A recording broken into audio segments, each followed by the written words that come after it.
Imagine a world in which we could see inside a cell with extreme precision, with such detail that we could detect notoriously tricky diseases like Alzheimer's before they progress, and without invasive procedures.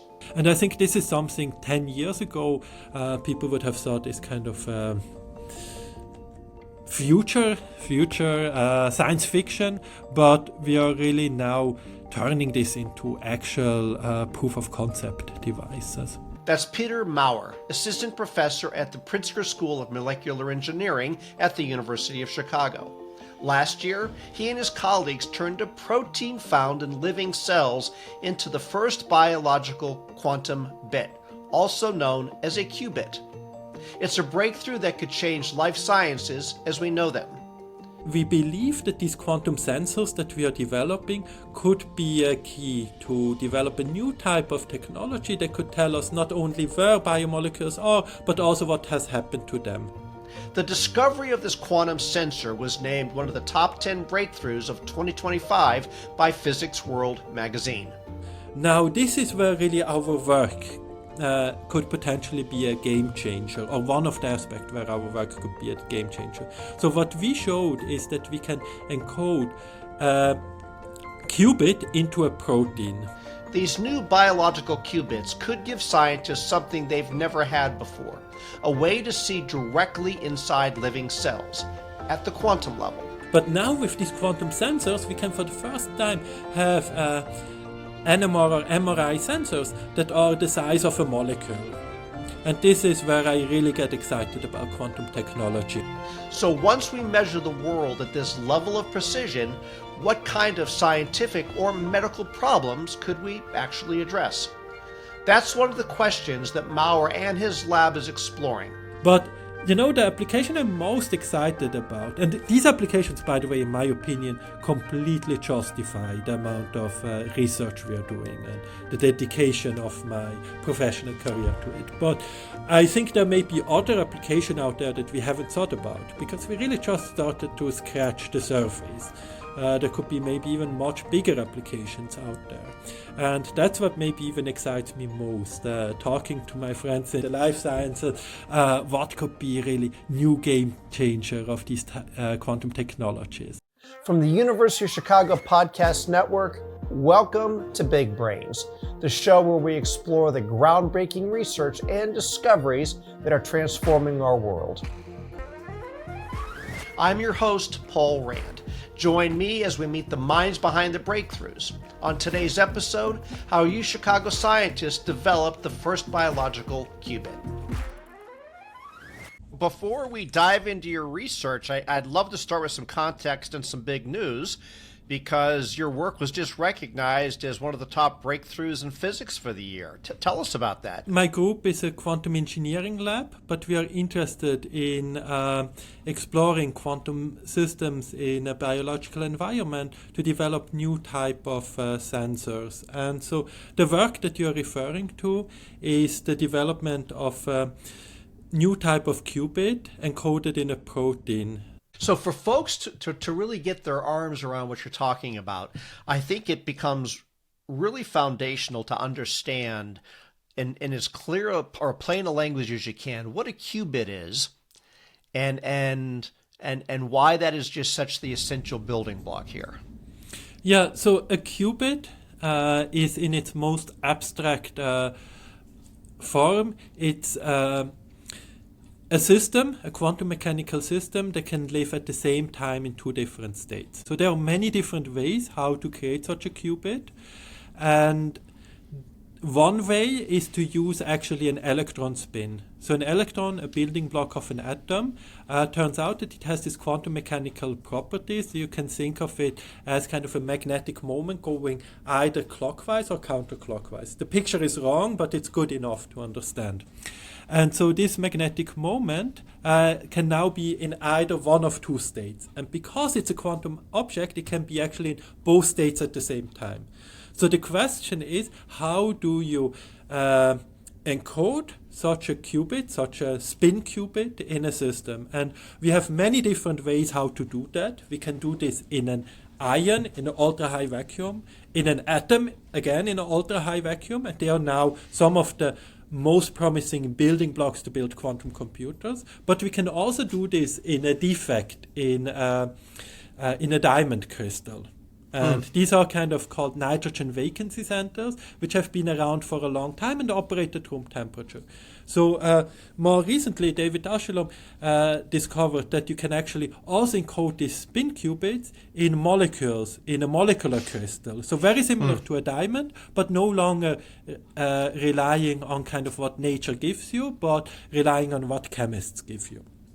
And so our system goes even a step further and says, let's get rid of the crystal of a diamond, let's get rid of the molecular crystal of this molecular qubit, but let's maybe use a different host. And the host that we are using are individual proteins. So the spin physics is very similar, but it's in a protein. And given that's in a protein, some of the spin physics kind of has very different kind of flavors to it, which allows us, surprisingly, to get this very long quantum coherence, this very long maintaining quantum properties. So in some ways, it kind of sounds like you bioengineered a cell to help measure itself. That's very well put. Wow, that is super cool. What was biology, for lack of a better word, already doing on its own or for free that you're building upon? You know, this is kind of the surprising thing here. The protein that we are using is called a yellow fluorescent protein. It's fluorescent because when you shine laser light on it in a microscope, it shines light back to you. It shines back to you light in the yellow part of the spectrum if you shine blue light. And so that's what we use for imaging.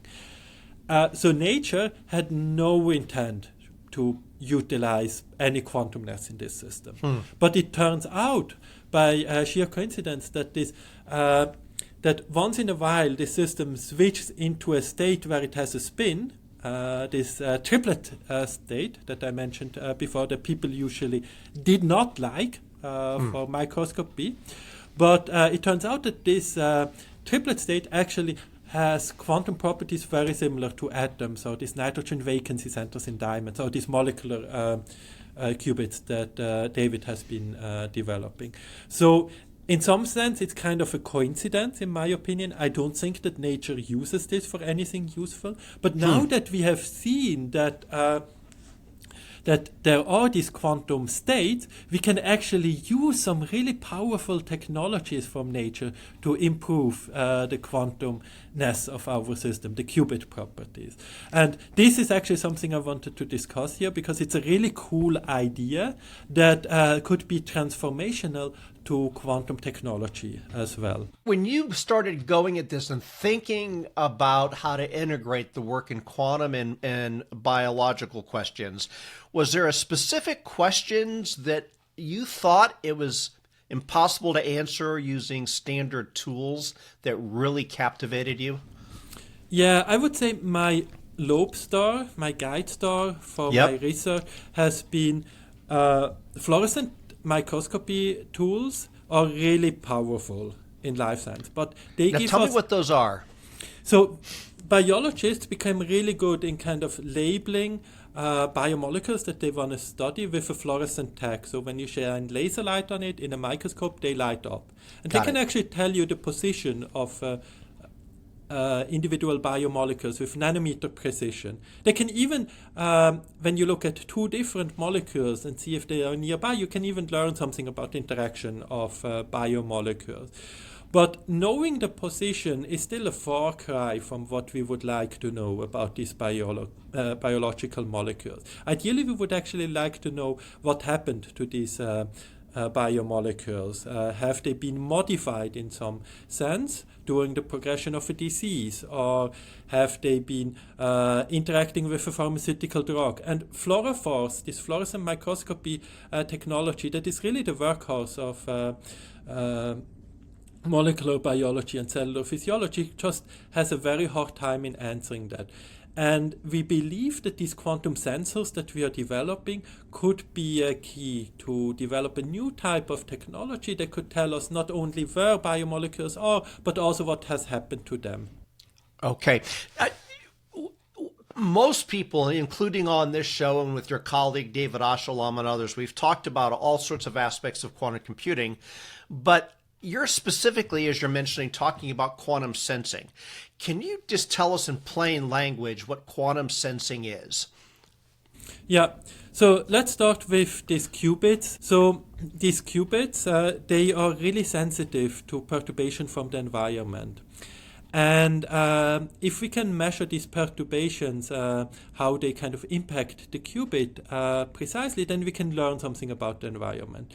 And so here, in this measurement process, we really rely on technology that was pioneered by our colleagues in atomic clock, in the engineering of atomic clock. Atomic clocks, your listeners may have heard, is this really amazing technology that can measure time with a precision that is really unmatched in nature. So they can tell us a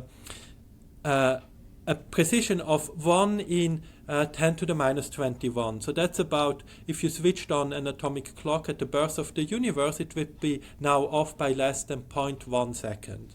Wow. And so we can use these spectroscopic techniques, these quantum control techniques that people have developed for atomic clocks, and kind of translate those on measurements of our qubits, and now not to measure time, but to measure other perturbations like magnetic fields, like electric field, temperature, forces, pressure. And these are really things that are really difficult otherwise to extract in biological measurements, but they could really hold the key to understanding what happens in signaling pathways, what happens to post-translational modification of proteins. Okay. So how is sensing, as you're talking about it, different from imaging or microscopy?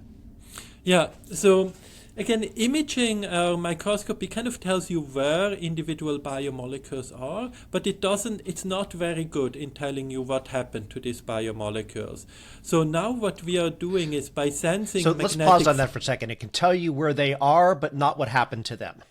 That's right, yeah.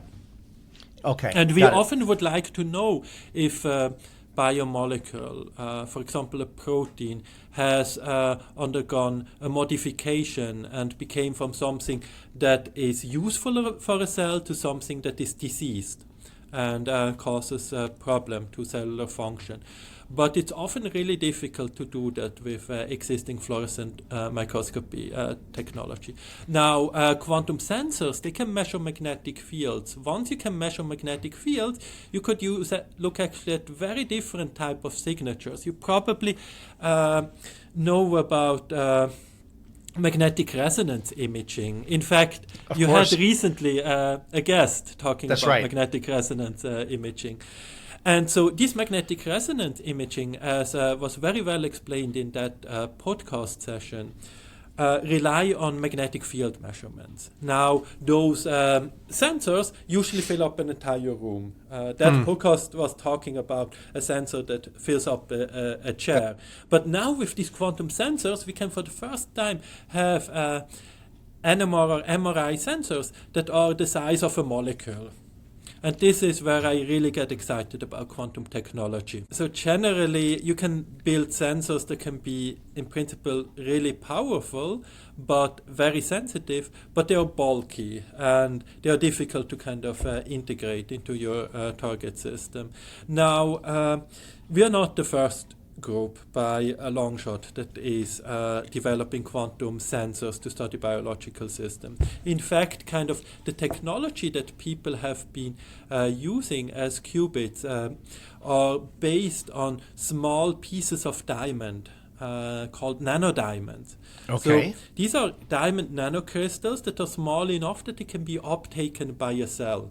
But the problem is, once you have these nanodiamonds in a cell, you quickly realize that they are not that useful for sensing or that they have severe limitation for sensing, because their size is 10 to 20 times bigger than your average biomolecule that you want to study. And furthermore, it's really difficult to bring this nanodiamond into the right location within a cell. Now, this is where really our work could potentially be a game changer, or one of the aspects where our work could be a game changer. So what we showed is that we can encode qubit into a protein. So a protein is a particular type of biomolecule. Each of our cells has about 20,000 different type of proteins. And so these proteins are the size of a few nanometer in size, so about 10 times smaller than nanodiamond. But what's most important is that molecular biology has become really good in inserting the gene that encodes desired protein into living cells. And so what these cells do then is they express that protein that we use as a quantum sensor, and they not just express it, but they also make sure that these proteins are deterministically placed in the right location within a cell. And this is far from what a quantum diamond sensor ever could achieve, in my opinion. So we are 10 times smaller, allowing us to get much closer, and we have this ability for the first time to genetically encode our quantum sensors. Wow, okay. So tell us, if you can, of what kind of signals can quantum sensors detect, especially as you get down to the size you're talking about, that traditional tools have not been able to focus on? Yeah, it sounds a little bit cheesy, but I would really say the sky is here the limit. So these qubits, as mentioned before, they are really sensitive to perturbation in the environment. And when we build a quantum computer, we go really through a large extent to kind of exclude magnetic field, electric field, temperature, pressure, forces, to not perturb these quantum states, these qubits. And so now you can turn it around and say, okay, maybe we engineer our quantum system in such a sense that it's mainly sensitive to a magnetic field that we are interested in, that encodes this information that you usually get from an MRI system, but at the nanoscale, at the scale of an individual molecule inside of a cell at the deterministic location. Or maybe somebody else is interested in measuring the ions around a protein, a target protein called the hydration sphere. And those electric fields is something that our quantum sensors could very likely detect. Another direction is force sensing. We currently really don't have good force sensors, but we do know, and UChicago is here actually one of the pioneers, we do know that forces are really important in how tissue organizes, how cells organize in tissue, how cancer propagates actually. And if we have now a sensor that can be placed with molecular precision into a cell, into tissue, and we can measure which molecules are sensitive to strain and forces, maybe we can learn something where things go wrong and cancer propagates. Can you help me understand why it's so hard to measure things inside a living cell? Yeah, so cells are highly complex systems.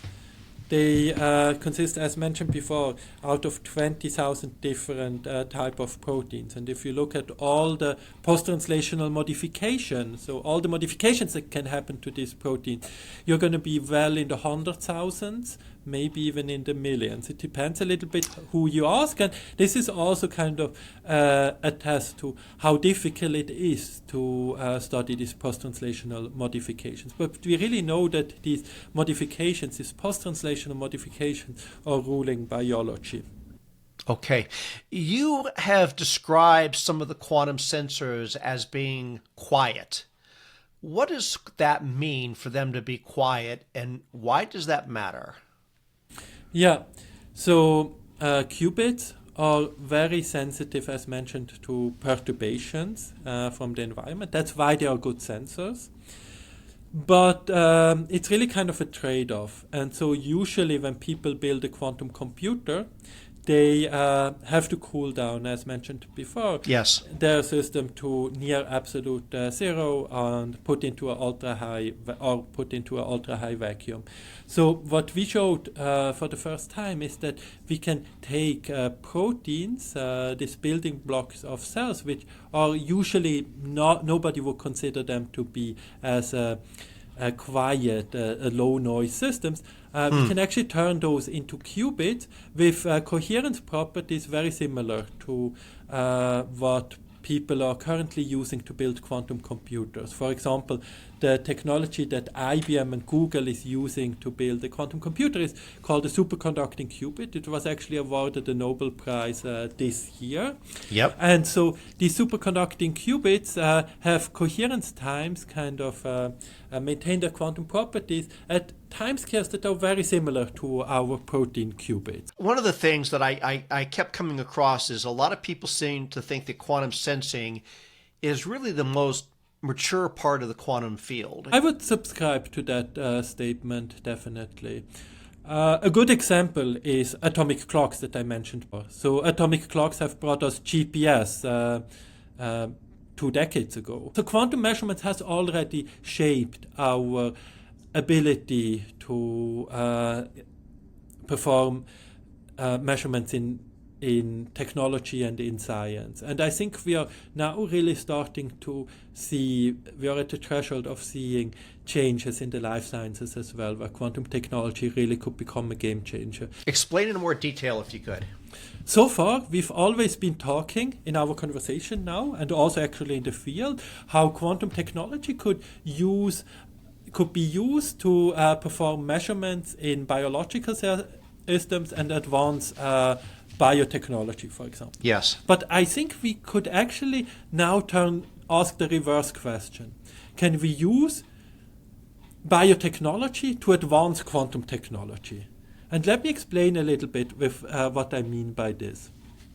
So when we engineer quantum systems, these qubit systems, we actually use kind of a top-down approach. We kind of say, okay, we know what makes up this qubit, and we know what leads to kind of loss of its quantum property. And so let's maybe use a clever way to engineer better materials or better vacuum chambers or go to lower temperature to kind of improve on that properties. But it really relies on us first knowing what leads to the loss of quantum information and then engineer our system in a way to make this better. Now, biology is actually really good in optimizing systems without knowing the fundamental principle of it.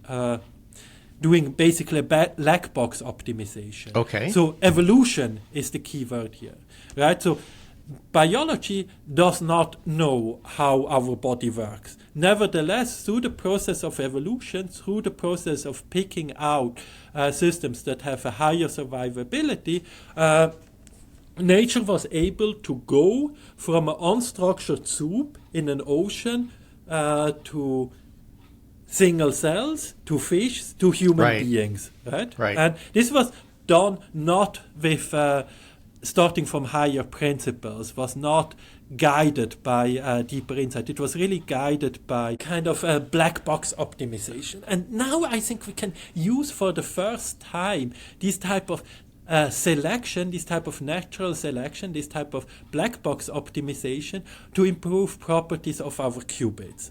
And that's kind of an amazing idea, in my opinion. Yep. We can now use a very complex system that we maybe never going to be able to understand from first principle, but we can just mutate the gene that underlies the information encoding the protein and pick out among hundreds of thousands of different variants the genetic modification that leads to a better qubit.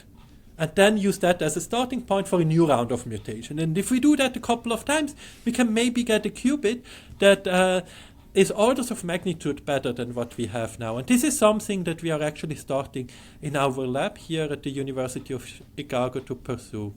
Another direction, in my opinion, this is really going to be something that really could inform and transform quantum technology, this kind of black box optimization of this really complex system. Another idea where actually this kind of quantum technology, where biotechnology could really overcome a long-standing roadblock in quantum technology, is self-assembly. So I Self-assembly? Self-assembly. So I mentioned at the very beginning of my of our interview that I kind of got disillusioned with quantum computing during my PhD. And now biology can actually not make trillions of identical copies with tens of nanometer precision, but biology can make trillions times trillions of identical copies with atomic precision. And so we could now think of using maybe self-assembly, so using the molecular biological machinery of a cell to assemble arrays of spins, arrays of qubits that we really could never do with diamond-based technology. And I don't think we're going to build a quantum computer with this, just to be upfront, but I think we can use it to build a quantum simulator. And this may be actually, anyway, the more interesting application of a quantum computer, simulating. Tell me what you mean by a quantum system. simulator. So a quantum computer is kind of a universal term to solve certain tasks exponentially faster. Now, finding what kind of task such a quantum computer can solve faster is actually a big theoretical challenge that people are very actively pursuing. There is a small number of application knowns, but it looks like the biggest application are actually not to perform a computing task, not to divide numbers by each other, but maybe to simulate a system that is that could allow us to learn something about a more complex system in nature or a complex physical system. And so these class of applications are called quantum simulators. And that's where actually many of the quantum computing applications, academically at least, are aiming at, building these quantum simulators. And so one of the class where quantum simulators could be really interesting in is studying kind of many spins coupled to each other, where you have very interesting quantum states that we can never solve on a classical computer and where we don't have the theoretical tools to study them yet. So people use, again, kind of these molecules in an ultra-high vacuum, and they do really amazing work with that. People do use defects in diamond, also amazing work with it, but they all kind of run into a limitation when it comes to scale, how many spins you can involve, and with positioning, with nanometer precision. And this is something where maybe this protein qubits and self-assembly, kind of this molecular machinery, could really become a game changer. And I think this is something that really starts to excite me beyond sensing, that maybe we can really utilize these decades of advances in biotechnology, this multi-trillion-dollar industry in biotechnology, and use it to advance quantum technology. And I think it's really a two-way street here. We have quantum technology adding sensing in the life sciences, but biotechnology could also aid quantum technology, and so there could be some really interesting feedback loop as well. Conceptually, how could this sensing and better measurement help us detect disease better and come faster to a breakthrough? I'm not promising that quantum sensing is kind of the silver bullet and replacing all the really powerful technologies molecular biologists have. I think that we can detect kind of structural changes or the addition of phosphate groups to proteins in a living cell, and with that understanding signaling pathways, and with that understanding how diseases progress or how pharmaceuticals kind of change progression of a disease, that this would be really powerful. Because at the moment, if you want to study these kind of modifications, you really have to almost obliterate the cell and put it into a mass spectroscopy device, which is highly destructive. And again, it's kind of interesting from very fundamental biological questions to really discovery of new pharmaceuticals. And at the moment, we just don't have the technology to do this non-invasively. Can you help us understand the types of early signals that cells give off before symptoms start to show up? It's almost like listening to your car and you start hearing, well, there's a noise that happens when you know the brake linings are getting too thin. And so So are there other symptoms or signals that you're beginning to sense are happening inside cells that are indicators that there's something not working the way it should be? Another completely different technology is something that my group is pursuing with a lab in oncology. We are developing diamond quantum sensors that can be put onto the tip of a surgical device, a laparoscopic device, an endoscopic device, something like this, or a fiber, something like this. And maybe can perform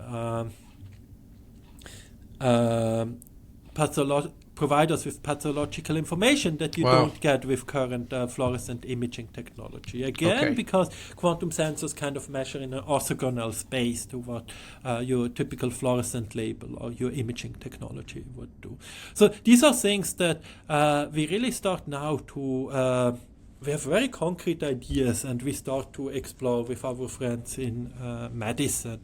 And I think this is something 10 years ago people would have thought is kind of future science fiction, but we are really now turning this into actual proof of concept device. When we start thinking of the opportunities that exist once we can measure the world at this level of precision, what kind of scientific or medical problems become more open to us to try to solve that may not have existed previously?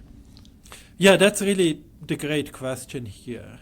I mean, some of the examples I just gave are examples where I really think we are going to be utilizing this in the future heavily. One is this post-translational modification of protein. The other one are these kind of medical devices, like measuring changes of small molecule concentration after an injury or during an inflammation, or differentiating cancerous from non-cancerous tissue and giving more informed pathological information. So these are things where I really see kind of in my opinion, is kind of clear the path forward towards application. But you know, the application I'm most excited about, and these applications, by the way, in my opinion, completely justify the amount of research we are doing and the dedication of my professional career to it. But I think there may be other applications out there that we haven't thought about, because we really just started to scratch the surface. There could be maybe even much bigger applications out there. And that's what maybe even excites me most, talking to what you don't know yet. In the life sciences, exactly, in the life sciences, what could be really new game changer of these quantum technologies.